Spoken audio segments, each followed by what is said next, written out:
आज शुरुआत करते हैं हिंदी वर्णमाला का। हिंदी वर्णमाला में विभिन्न टॉपिक को समझेंगे, चाहे वह ध्वनि हो, वर्ण हो, अक्षर हो, स्वर हो, व्यंजन। स्वर के तीन प्रकार, मूल स्वर, दीर्घ स्वर और फ्लूट स्वर होंगे। भले ही फ्लूट स्वर का प्रयोग हिंदी वर्णमाला में न होगा। व्यंजन के जितने प्रकार हैं, चाहे वो स्पर्श व्यंजन हो, अंतस्थ व्यंजन हो, उसमें व्यंजन हो और देह व्यंजन, इन सभी चीजों को, इसके अलावा अन्य चीजों को भी बहुत डिटेल में पढ़ेंगे कि हिंदी वर्णमाला को स्वर के आधार पर तीन भागों में विभाजित किया गया है तथा व्यंजन के आधार पर पांच भागों में विभाजन किया है। इस वीडियो के एकदम शुरुआत से पढ़ते हैं और यह वीडियो एकेडमिक क्लास के साथ साथ कंपटीशन के लिए भी लाभप्रद है। तो शुरुआत करते हैं सबसे पहले प्रश्न के साथ कि ध्वनि किसे कहते हैं। अगला प्रश्न रहेगा वर्ण किसे कहते हैं। अगला प्रश्न रहेगा अक्षर किसे। तो समझना क्या है कि पहले से ध्वनि किसे कहते हैं। कोई भी अक्षर, कोई भी शब्द जब हम अपने मुख से उच्चारण करते हैं तो जो मुख से ध्वनि निकलती उच्चारण होता है उसी चीज को हम लोग ध्वनि कहते हैं। कोई भी चीज जब हम कानों से सुनते हैं, जो चीज हम कानों से सुनते हैं, मुख से बोलते हैं, उस चीज को हम लोग ध्वनि कहते हैं। आगे आता है वर्ण किसे कहते हैं। वर्ण और अक्षर में कोई बहुत विशेष अंतर नहीं है, लेकिन बहुत बुद्धि के विशेषज्ञ लोग कहीं कहीं अंतर पूछ देते हैं और पूछते हैं कि वर्ण और अक्षर में क्या। तो समझने वाली बात यह है, जो ध्वनि है, ध्वनि का जो लिखित रूप होता है उसे हम लोग वर्ण या अक्षर कहते हैं। ध्वनि के लिखित रूप को हम लोग वर्ण या अक्षर कहते हैं। जैसे उदाहरण के तौर पर बोला जाए अ बोला जा रहा है लेकिन दिख नहीं रहा है, लेकिन अ को हम लोग इस तरीके से लिखते हैं, ये लिपि है, देवनागरी लिपि है। तो ध्वनि को लिखने का जो तरीका होता है, इसी चीज को हम लोग वर्ण या अक्षर कहते हैं। अगर क बोला जाए क को इस प्रकार से लिखा जाए तो इस चीज को हम लोग क्या बोलेंगे, वर्ण या अक्षर। आगे अभी समझेंगे वर्ण और अक्षर में विभेद क्या होता है। तो ये क्लियर हो गया बात की ध्वनि किसे कहते हैं। कोई भी आवाज जो हम कानों से सुनते हैं, कोई भी आवाज जो हम मुख से निकालते हैं, उसे हम लोग ध्वनि कहते हैं। कोई भी ध्वनि का लिखित जो रूप होता है उसे हम लोग वर्ण या अक्षर कहते हैं। बहुत थोड़ा विभेद होता है। आप कह सकते हैं कि हलंत वाले वर्ण या व्यंजन स्वर और हलंत युक्त, हलंत युक्त अक्षर, ठीक है। स्वर और हलंत युक्त जितने अक्षर होते हैं उसको हम लोग वर्ण कहते हैं, तथा व्यंजन या फिर कह सकते हैं हलंत रहित, हलंत रहित अक्षर जो होते हैं उसे हम लोग क्या बोलते हैं, अक्षर पर। उदाहरण के तौर पर यदि अ लिखा गया है और पूछ दे कि यह वर्ण है कि अक्षर है, तो इसे हम लोग वर्ण के अंतर्गत रखेंगे। क है, अगर पूछ दिया कि यह वर्ण है कि अक्षर है, जिसे हम लोग किसके अंतर्गत रखेंगे, अक्षर के अंतर्गत। लेकिन यही क के नीचे अगर हलंत लग गया, इसे हम लोग वर्ण कहेंगे। क लिखा जाए और क के नीचे कोई हलंत नहीं है, इसे हम लोग अक्षर के अंतर्गत रखेंगे। लेकिन इसी क के नीचे हलंत लगा दिया, इसे हम लोग वर्ण कह देंगे। यानी ध्वनि के लिखित रूप को वर्ण और अक्षर कहते हैं। इन सभी स्वर को हम लोग वर्ण कहते हैं और जो हलंत युक्त अक्षर होते हैं उसे भी हम लोग वर्ण कहते हैं। जैसे ज हो गया, ज में हलंत नहीं लगा तो इसको तो इस रूप से लिखा जाता है, ज ध्वन अ, क्योंकि जितने भी व्यंजन है सभी व्यंजन में अ जुड़ा हुआ है। म बोल दिया जाए, म तो लिखा जाएगा ये अक्षर है, लेकिन म बना है म के नीचे हलंत धन अ से। यानी कि जो हलंत वाले लिख रहे हैं अक्षर, इसे हम लोग वर्ण कहेंगे, और जो हलंत के बिना के अक्षर है उसे हम लोग क्या बोलेंगे, अक्षर कहते हैं। क्योंकि कहीं न कहीं स्वर का योग हुआ है। जब अक्षर में स्वर का योग हो जाता है या फिर जब वर्ण में स्वर का योग हो जाता है, उस चीज को हम लोग अक्षर कहते हैं। लेकिन कहीं विशेष विभेद नहीं है, वर्ण और अक्षर एक ही माना जाता है। तो ध्वनि क्या होता है, वर्ड क्या होता है, अक्षर क्या होता है, इसकी पहचान आप जान चुके। आगे और विस्तृत रूप में जानने के लिए वीडियो में बने रहिए। डिटेल जानना है तो चैनल के प्लेलिस्ट में चाहिए, ताकि हिंदी वर्णमाला से संबंधित जितने भी टॉपिक है, जितने भी प्रश्न है, जितने भी प्रश्न बन सकते हैं, वो चीजें आपको उपलब्ध हो जाएंगी। हिंदी वर्णमाला के वीडियो हम आगे पढ़ते हुए देखेंगे। और जो प्रश्न है कि लघु स्वर किसे कहते हैं, दीर्घ स्वर किसे कहते हैं और प्लुत स्वर किसे। पहले मैं स्पष्ट कर दूं, जो प्लुत स्वर है, प्लुत स्वर का प्रयोग हिंदी में नहीं होता। प्लुत स्वर का प्रयोग संस्कृत में होता है, यह प्लुत स्वर का प्रयोग हिंदी में नगण्य होता है, कहीं प्रयोग में नहीं होता। अब देखते हैं लघु स्वर क्या है।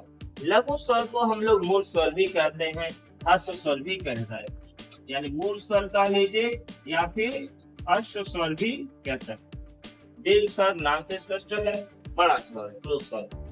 अब उच्चारण की दृष्टि से देखा जाए, जिन स्वरों के उच्चारण में सबसे कम समय लगता है, जिन स्वरों के उच्चारण में सबसे कम समय लगता है, उन्हें हम लोग मूल स्वर या ह्रस्व स्वर या फिर लघु स्वर कहते हैं।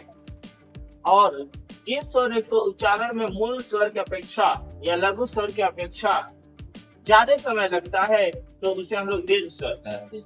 दूसरी बात हो सकती है कि दीर्घ स्वर में 2 मात्राओं का प्रयोग किया जाता है और मूल स्वर या लघु स्वर में 1 मात्राओं का प्रयोग किया जाता है। अब आगे आता है प्लुत स्वर किसे कहते हैं। जब दीर्घ स्वर के सापेक्ष स्वरों के उच्चारण में ज्यादा समय लगता है, तो ऐसे स्वरों को हम लोग प्लुत स्वर कहते हैं। समय की दृष्टि से देखा जाए तो सबसे कम समय उच्चारण करने में लगेगा लघु स्वर को, उससे ज्यादा समय दीर्घ स्वर को, उससे ज्यादा समय प्लुत स्वर को। तो स्वरों को डिटेल में लिखते हैं और इसको हम लोग डिफाइन करते हैं कि कौन कौन से स्वर को क्या कहा जाता है।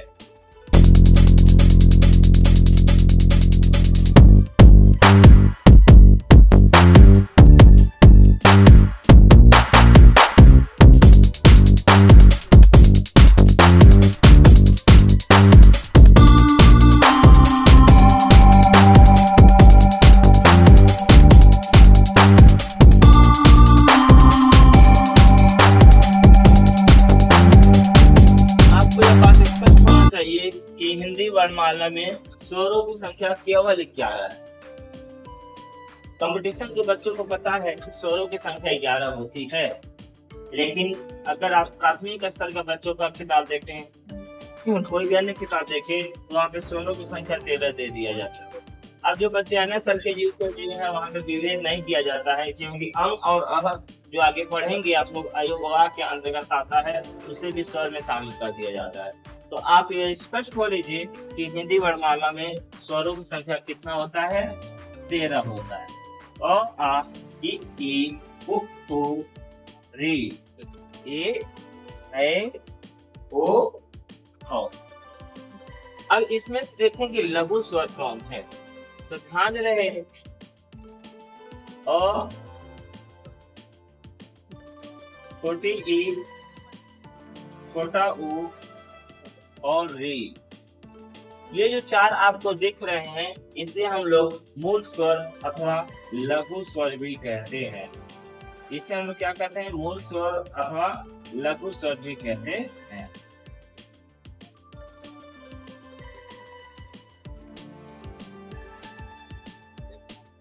आगे बढ़ते हैं और देखते हैं कि दीर्घ स्वर किसे कहते हैं। दीर्घ नाम से स्पष्ट हो रहा है बड़ा, अर्थात जब 2 समान स्वर आपस में मिलकर के एक नया स्वर का निर्माण करते हैं। क्योंकि आप देखेंगे मूल स्वर में केवल 1 मात्रा होती है, वो 1 मात्रा आ का कोई मात्रा होता नहीं। छोटी ई में भी 1 मात्रा होती है, इस तरीके से छोटी ई में मात्रा हो जाएगी, छोटा ऊ में मात्रा हो जाएगा, री में मात्रा हो जाएगा, इस तरीके से लगता। अब चूंकि कहा जा रहा है कि दीर्घ स्वर किसे कहते हैं, क्योंकि दीर्घ स्वर में भी 2 भाग हो जाएगा, दीर्घ स्वर या फिर यहाँ पे हम लोग संयुक्त स्वर भी कहते हैं। संयुक्त स्वर नाम से स्पष्ट, दीर्घ स्वर मतलब बड़ा स्वर, संयुक्त स्वर मतलब कि जब विभिन्न जो भिन्न भिन्न स्वर मिलते हैं उसे संयुक्त स्वर। इसके सापेक्ष पर ये देखते हैं दीर्घ स्वर। यहाँ पे जब अ अपने ही समान अ से मिल करके निर्माण करता है आ का, तो इस चीज को हम लोग क्या बोलते हैं, दीर्घ स्वर के अंतर्गत इसे हम लोग रखेंगे और इसका चिन्ह रहता है, मात्रा लगता है इस तरीके से। ठीक है। बड़ी ई, यहाँ भी दो समान स्वर आपस में जब मिलते हैं तो वहां पे क्या लगता है, बड़ी ई, इसलिए से हम लोग दीर्घ स्वर भी कहते हैं। इसका चिन्ह होता है इस प्रकार से, यानी किसी भी अक्षर पे दाहिने साइड से जो मात्रा लगता है उसे हम लोग दीर्घ ई कहते हैं। बड़ा ऊ, यानी दो समान स्वर आपस में मिलते हैं और वह एक अक्षर का या एक वर्ड का निर्माण करते हैं, उससे हम लोग दीर्घ स्वर कहते हैं। आप जान सकते हैं कि आ, बड़ी ई, बड़ा ऊ, इसे हम लोग इसके अंतर्गत रख लेंगे, दीर्घ स्वर के अंतर्गत रखेंगे। इसमें प्रश्न बन जाएगा कि दीर्घ स्वर किसे कहते हैं। अब चूंकि लघु स्वर भी हो गया है, दीर्घ स्वर भी हो गया है, दीर्घ स्वर के अंतर्गत संयुक्त स्वर आता है। इस संयुक्त स्वर किसे कहते हैं, जब यहाँ पे देखिए दो समान स्वर मिलते हैं तो दीर्घ स्वर बनता है। जब दो समान स्वर बनता है, मिलता है तो दीर्घ स्वर बनता है। इसी के विपरीत जब दो भिन्न भिन्न स्वर मिलते हैं तो उन स्वरों के योग से जो नया स्वर निर्मित होता है, दो मात्रा वाला स्वर निर्मित होता है, उससे हम लोग संयुक्त स्वर कहते हैं। संयुक्त स्वर के लिए समझना है आपको कि अ का योग होता है, अ का योग होगा और जब ई का योग होता है तो वहां पे हो जाता है ए, और ए का चिन्ह होता है इस तरीके से, ए का चिन्ह। और जब ऊ का संयोजन होता है, यानी दो भिन्न भिन्न प्रकार के स्वर मिल रहे हैं, तो ये बन जाएगा ए।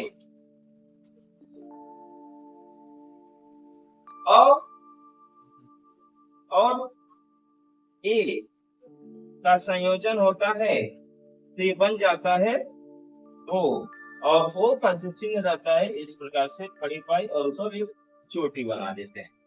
और धन ओ का संयोजन होता है, यानी दो भिन्न भिन्न स्वर मिल रहे हैं, इसलिए इसे हम लोग संयुक्त स्वर के अंतर्गत रखेंगे और इसका जो चिन्ह हो जाएगा इस प्रकार से। तो संयुक्त स्वर किसे कहेंगे, जब तो भिन्न भिन्न प्रकार के स्वर मिलते हैं, अ ई के संयोजन से ए बनेगा, अ उ के संयोजन से ए बनेगा, अ और ए के संयोजन से ओ बनेगा, अ और ओ के संयोजन से अ बनता है। तो लघु स्वर हो गया, दीर्घ स्वर हो गया, संयुक्त स्वर हो गया। अब आता है कि प्लुत स्वर किसे कहते हैं। प्लुत स्वर में बताया इसमें मात्रा तिगुना लगता है, हिंदी में इसका प्रयोग नहीं होता है। उदाहरण के तौर पर बोलते हैं ओ, हे, ठीक है। तो यहाँ पे अगर बोला जाए ओम, ओम ऐसे तीन लिख देंगे तो इसको हम लोग किसके अंतर्गत रख सकते हैं, प्लुत स्वर के अंतर्गत रख सकते हैं। प्रश्न कई प्रकार से बन सकते हैं, इसी में घुमा फिरा करके प्रश्न बन जाएगा। तो प्रश्न बन जाएगा, कौन से स्वर को उच्चारण में सबसे ज्यादा समय लगता है, लघु स्वर। कौन से स्वर को उच्चारण में सबसे कम समय लगता है, लघु स्वर। कौन से स्वर के उच्चारण में न तो बहुत कम न तो अधिक समय लगता है और उसमें दो मात्राओं का प्रयोग होता है, तो दीर्घ स्वर या संयुक्त स्वर। तो इस प्रकार से हिंदी वर्णमाला में लघु स्वर, दीर्घ स्वर, प्लुत स्वर समाप्त होता है। वीडियो में बने रहिए ऐसे ही रोचक चीजों को पढ़ने के लिए। देखते हैं हिंदी वर्णमाला में कि अयोगवा क्या होता है, अनुस्वार क्या होता है, विसर्ग क्या होता है, अनुनासिक क्या होता है, निर्नुनासिक क्या। पहले तो देखेंगे अयोगवा।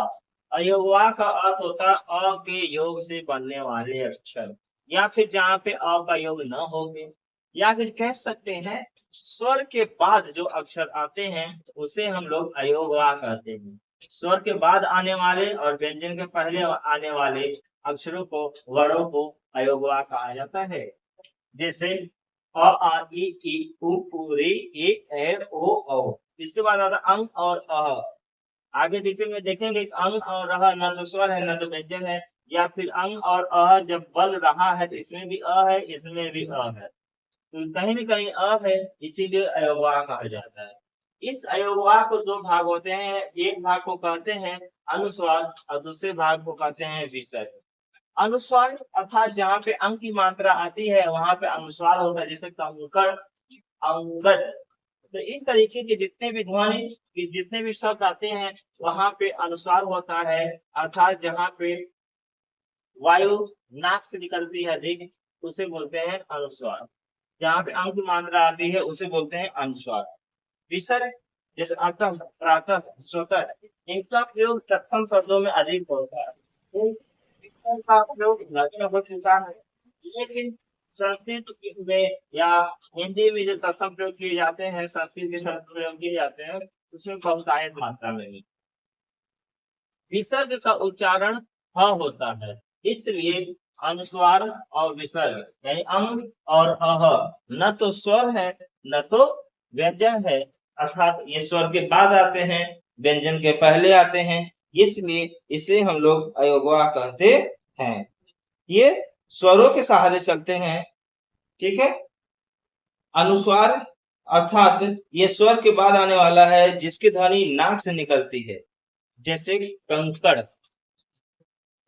जैसे अंगद, अंगूर आदि। विसर्ग में स्वतः, दुख, प्रातः आदि। और क्योंकि इनका उच्चारण ह की तरह होता है इसलिए हम लोग इसको विसर्ग कहते हैं। तो इस प्रकार से हो गया अयोगवार। अगर आप 52 अक्षरों को देखें हिंदी वर्णमाला में, उस 52 अक्षर में 11 स्वर हो गया और 2 अयोगवार हो गया। 11 और 2 कितना हो गया? 13 हो गया। स्वर को भी डिटेल में पढ़ चुके हैं। अब आगे देखते हैं कि अनुनासिक किसे कहते हैं और निर्नुनासिक किसे कहते हैं। अनुनासिक ऐसे शब्द ध्वनि जिनका उच्चारण नाक और मुख दोनों के सहायता से समान रूप से होता है, तो ऐसे वर्णों को, ऐसे शब्दों को हम लोग अनुनासिक कहते हैं। नाक और मुंह से दोनों वायु समान रूप से बाहर निकलती है, जैसे गांव, सांचा, दांत, चांद। यानी कि जहाँ पे चंद्र बिंदु लगेगा, जिस भी शब्द में चंद्र बिंदु आ जाएगा, ऐसे शब्दों को, ऐसे ध्वनि को हम लोग अनुनासिक कहें। इसके विपरीत आते हैं निर्नुनासिक, जहाँ पे वायु मुख से केवल निकलता है। जहाँ पे वायु केवल मुख से निकलता है, ऐसे ध्वनियों को, ऐसे शब्द समूहों को हम लोग निर्नुनासिक कहते हैं, जैसे आप, अपना, घर, इधर उधर, बर्तन, किताब, अन्य चीजें भी बोल सकते हैं। यानी कि निर्नुनासिक में इसमें वायु कहाँ से निकलेगा? मुख से केवल निकलेगा, केवल मुख से, केवल मुख से, ठीक है। अनुनासिक में नाक, मुख दोनों जगह से, और विसर्ग में इसका उच्चारण ह की तरह होता है। अनुस्वार में इसका जो ध्वनि निकलेगा नाक से निकलेगा, ये याद रखिएगा। इसका ध्वनि कहाँ से निकलेगा? केवल नाक से, या नाक पे ज्यादा बल दिया जाएगा, ये भी कर सकते हैं। इस तरीके से अयोगवा, अनुस्वार, विसर्ग, अनुनासिक, निर्नुनासिक, ये सभी शब्दों को क्लियर हो गया। ये सभी चीजें हिंदी वर्णमाला के अंतर्गत आती हैं। तो आप देखेंगे स्वर क्या होता है। हिंदी वर्णमाला में स्वरों की संख्या 11 होता है।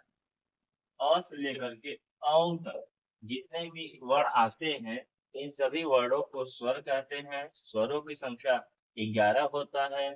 स्वर इसलिए कहा जाता है कि ऐसे वर्णों को या अक्षरों को उच्चारण करने के लिए हमें किसी दूसरे अक्षर की सहायता नहीं लेनी पड़ती है, जिस कारण से इसे हम लोग स्वर कहते हैं। स्वर के बाद आता है व्यंजनों की संख्या, अर्थात स्वर की संख्या 11 होगा। स्वर के बाद आता है अयोगवा। अयोगवा की संख्या 2 होता है, अंग और अह, अर्थात ऐसे अक्षर जो न तो स्वर है न तो व्यंजन है, किंतु अ के योग से बना हुआ है, उसमें अ और है, इसलिए उसको हम लोग अयोगवा बोलते हैं। इनकी संख्या 2। आगे है कि स्पर्श व्यंजन पे कितने होते, तो आपको ध्यान होना चाहिए कि स्पर्श व्यंजनों की संख्या 25। स्पर्श व्यंजनों की संख्या कितना है? 25 है। अब स्पर्श व्यंजन किसे कहेंगे? ऐसे व्यंजन जिनका उच्चारण करते समय मुख से वायु पूरी तरीके से बाहर नहीं निकल पाती है, तो ऐसे व्यंजन को हम लोग स्पर्श व्यंजन। इसके बाद आता है अंतस्थ व्यंजन। कि अंतस्थ व्यंजन की संख्या कितनी होती है, तो आप यहाँ देख सकते हैं अंतस्थ व्यंजनों की संख्या 4। अब अंतस्थ व्यंजन किसे कहेंगे, वो व्यंजन कहते आते हैं, या कह सकते हैं इनके भी उच्चारण में वायु मुंह से बहुत बाहर नहीं निकलती है, इसलिए इसको हम लोग अंतस्थ व्यंजन कहते हैं। इसको अर्ध स्वर के अंतर्गत रखा गया है। कई किताबों में आप पढ़ेंगे कि अर्ध स्वर कौन कौन है, तो यह और वह का आता है नाम, लेकिन आपको याद रखना है कि अर्ध स्वरों की संख्या 4 हो जाएगा, य र ल व। तो अर्ध स्वर कहेंगे, या तो इसको अंतस्थ भी हम लोग कहते हैं। आगे आता है कि उष्म व्यंजन कितने होते हैं। उष्म व्यंजन की संख्या भी 4 है। उष्म व्यंजन को संयुक्त उष्म व्यंजन को संघर्षी व्यंजन भी कहते हैं। तो उष्म व्यंजन कह लीजिए, संघर्षी व्यंजन कह लीजिए, अर्थात ऐसे व्यंजन जिनका उच्चारण करते समय ध्वनि बहुत संघर्ष के साथ वायु बहुत संघर्ष के साथ बाहर निकलती है, तो उसे हम लोग उष्म व्यंजन या संघर्षी व्यंजन कहते हैं। इनकी संख्या भी कितना होता है, 4 होता है। इसके अलावा आप पढ़ेंगे कि संयुक्त व्यंजन किसे कहते हैं, या संयुक्त व्यंजनों की संख्या किसे कहते हैं, कितने होती है। तो संयुक्त व्यंजनों की संख्या भी कितना हो जाएगा, 4 हो जाएगा। और संयुक्त व्यंजन उसे कहेंगे जब दो व्यंजन जुड़े हुए रहते हैं, तो ऐसे व्यंजनों को हम लोग संयुक्त व्यंजन कहते हैं। इसके अलावा आएगा उत्क्षिप्त व्यंजन। चाहे आप उत्क्षिप्त कह लीजिए या फिर द्विगुण कह लीजिए, ऐसे व्यंजन जो 2 गुण लिए हुए हैं, जैसे ड और ढ के नीचे बिंदी लगा दिया जाएगा, तो ड़ और ढ हो जाते हैं। इनकी भी संख्या 2 है, इसलिए हम लोग इन्हें क्या कहेंगे, उत्क्षिप्त व्यंजन या द्विगुण व्यंजन कहें। आगे आगे हम लोग इसको डिटेल में परिभाषा के साथ देखेंगे। तभी यहाँ तक अगर काउंट कर दिया जाएगा तो कुल अक्षरों की संख्या हो जाएगा 52। यहाँ पे तो देख लिए कि अंतस्थ व्यंजन है य र ल व, इसको अधस्वर भी कहते हैं। संघर्षी व्यंजन कह लीजिए या उसमें व्यंजन कह लीजिए, तालव्य श, मूर्धन्य श, दर्घ स, या फिर संयुक्त व्यंजन छ त्र ज्ञ स। एक आता है स्पर्श संघर्षी व्यंजन, यानी 4 ऐसे व्यंजन आपको मिलेंगे जो स्पर्श संघर्षी व्यंजन के अंतर्गत आएंगे, और वो व्यंजन क्या कहलाएंगे, च छ ज झ। ये जो 4 व्यंजन हैं, इन 4 व्यंजनों को हम लोग स्पर्श संघर्षी व्यंजन के अंतर्गत भी रखते हैं। स्पर्श संघर्षी व्यंजन, इस प्रकार से 52 व्यंजन हो गए। अब इसमें आप लोग देखेंगे कि जो संयुक्त व्यंजन है छ र ज्ञ स है, ये चारों संयुक्त व्यंजन किन किन व्यंजनों के योग से मिलकर के बना है, उसको हम लोग थोड़ा डिटेल में देखते हैं, और परिभाषा भी आगे हम लोग इसको देखेंगे।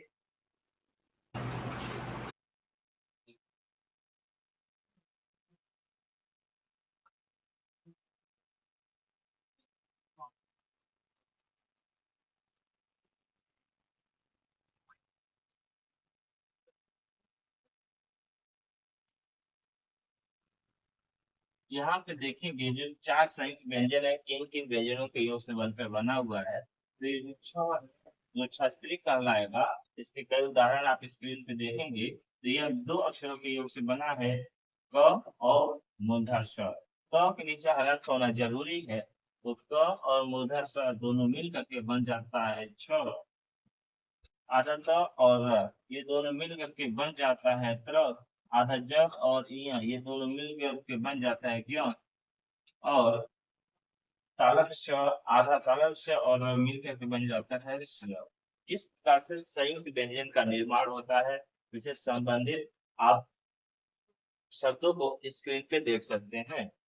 कहना ये चाहूंगा कि इस वीडियो को और हिंदी वर्णमाला से संबंधित वीडियो को डिटेल में जानने के लिए चैनल के प्लेलिस्ट में जाए। अगला टॉपिक है पंचमाक्षर। पंचमाक्षर को अनुस्वार भी है।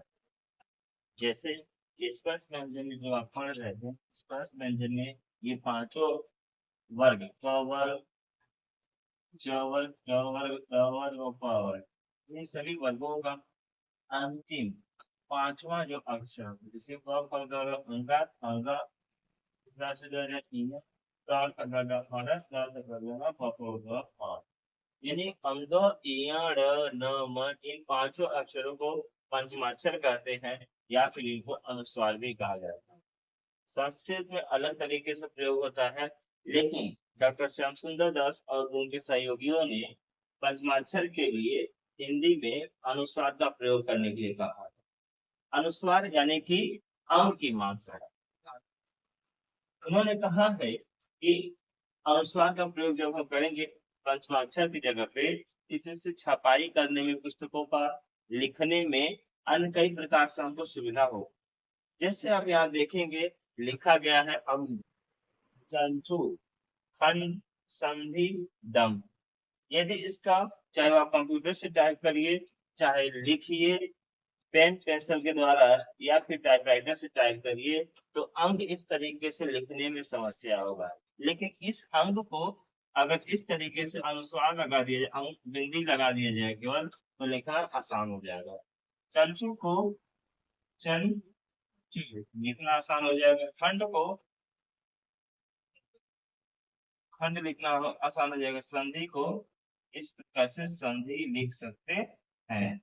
तो डॉक्टर श्याम सुंदर दास ने, क्योंकि हिंदी साहित्य में आलोचक है, इन्होंने सुझाव दिया था हिंदी भाषा के संबंध में कि पंचमाक्षरों के स्थान पे हम लोग अनुस्वार का प्रयोग कर सकते हैं।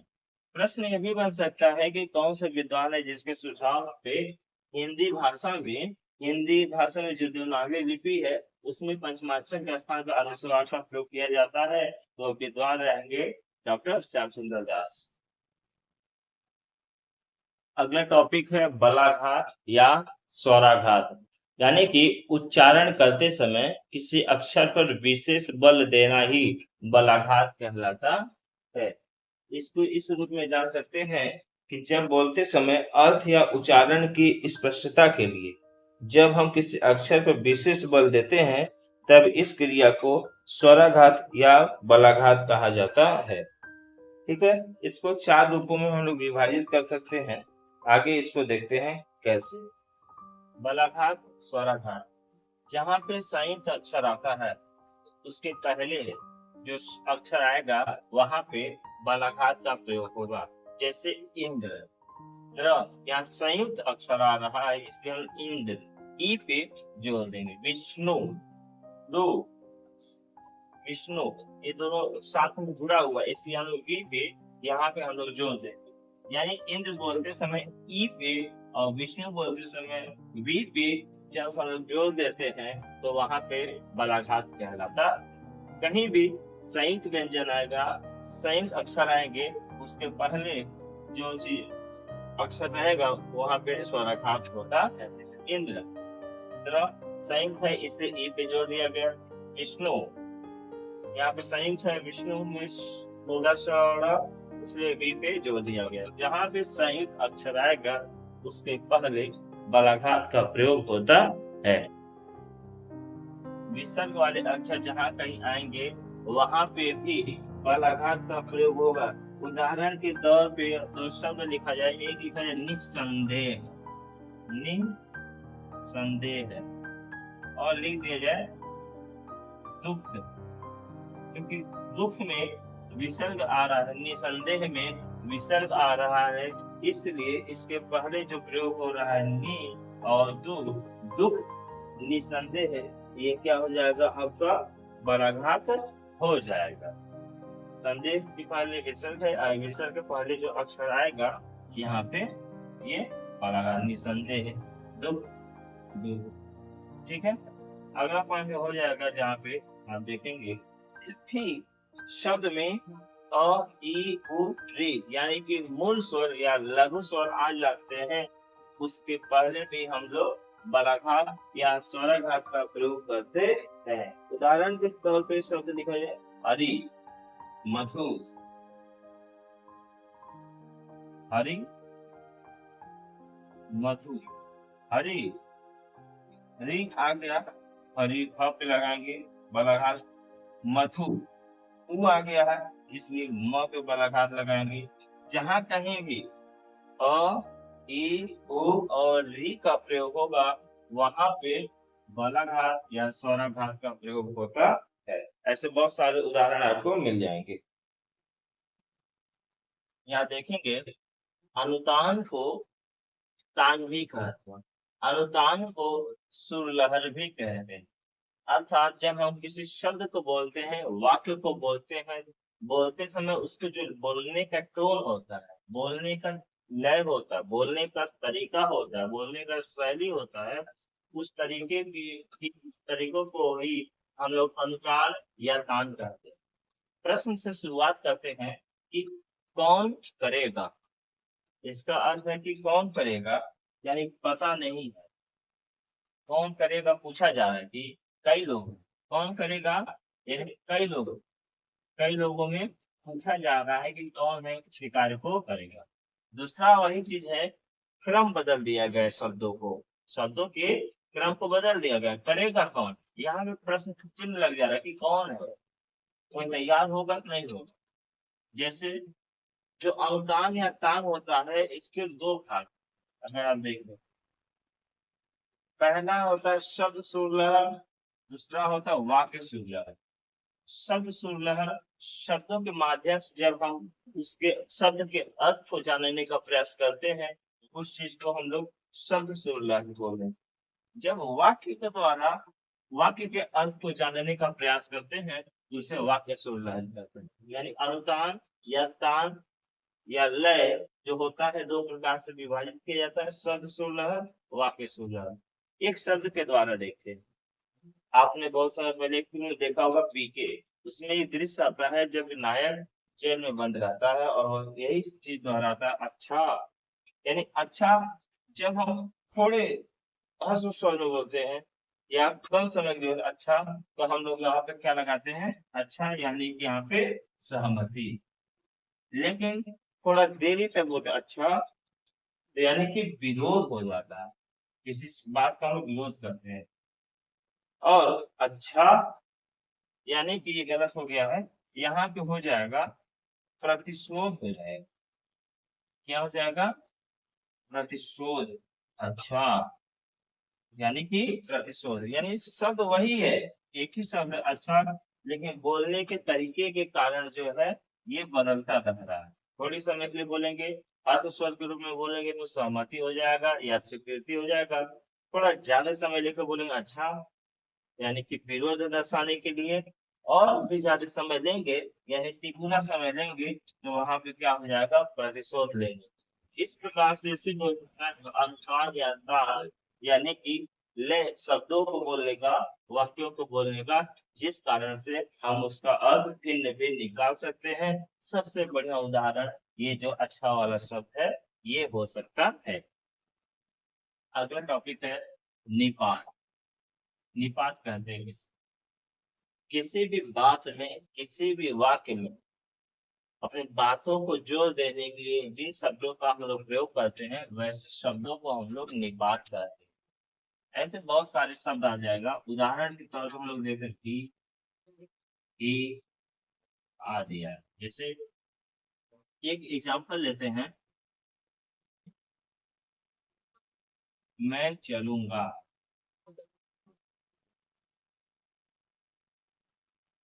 मैं चलूंगा सामान्य तौर पर कि जाने की बात किया जा रहा है, लेकिन अगर यही लिख दिया जाए कि मैं भी चलूंगा, यानी कि यहाँ पे दबाव डाला जाए कि जाने की क्या किया जा रहा है, अनिवार्यता हो रहा। ठीक है, और उदाहरण देख लेते हैं। तुम्हें ये कार्य करना है, इसको ऐसे भी लिख सकते हैं कि तुम्हें ही ये कार्य